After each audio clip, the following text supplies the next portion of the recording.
everybody, thanks for joining me here in our Week 2 sneak peek look at NHL League Partner Performance. Where we find ourselves at today is actually less than 2 weeks away from opening day. So without further ado, let's go ahead and take a look at the second category that we'll be covering.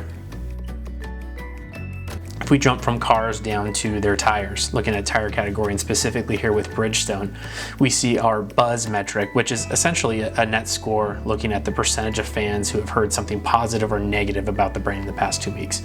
We can see a decent increase as we go from the US general population to the NHL fan, and then on up to the avid fan, where we see a spike being sustained going back to January of this year and reaching its height this past month. It'll be really interesting to see if they can actually keep that upward trajectory going into this next coming season, and if we continue to see avid fans lead the way.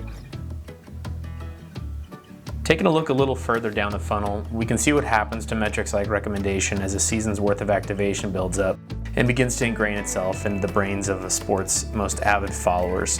In this graph, we're beginning to see spikes in elevation amongst avid fans for recommendations starting in February and peaking in the thick of the playoffs and continuing to stay elevated above both the larger fan base and the general population. This is something brands love to see, and it will be nice to see if Bridgestone can continue this trend throughout the entire 2019 and 20 season.